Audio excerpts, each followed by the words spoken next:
God's word for today. आज के लिए परमेश्वर का वचन। For our sake he made him to be sin, who knew no sin, so that in him we might become the righteousness of God. 2 Corinthians 5:21. जो पाप से आजाद था, उसी को उसने हमारे लिए पाप ठहराया कि हम उसमें होकर परमेश्वर की धार्मिकता बन जाएं। 2 కొరింథీయులు 5:21।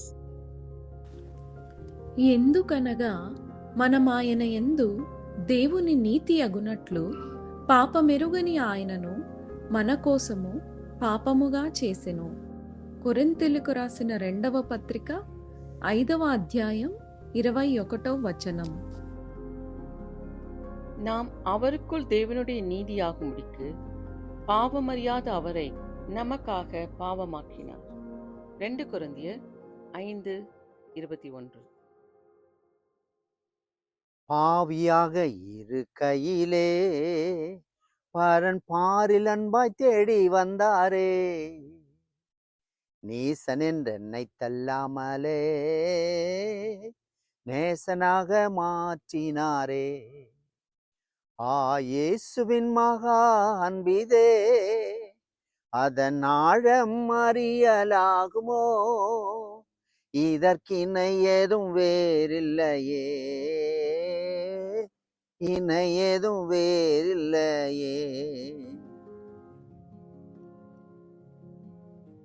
எங்க நல்ல ஆண்டவரே, இந்த நல்ல கால வேலைக்காக ஸ்தோத்திரப்பா. நாங்கள் பாவிகளாய் இருக்கையிலே நீர் எங்களை அன்பு கூர்ந்ததற்காய் ஸ்தோத்திரம்.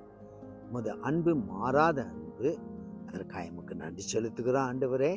இந்த கடைசி வரை உம்மை நேசிக்க உத்தம இருதயத்தோடு உம்மை பின்பற்றி வர எங்களுக்கு கிருபை தாரும். உமது பிள்ளைகள் இந்த நாளில் ஆசீர்வதியும்.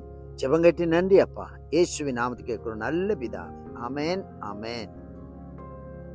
प्रभु जी, सुबह के वक्त के लिए हम धन्यवाद देते राजा।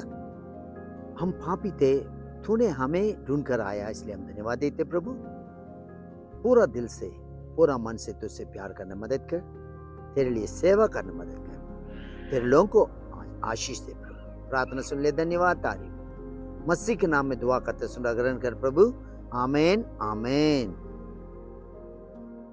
God bless you all. Have a blessed day. Amen. Amen.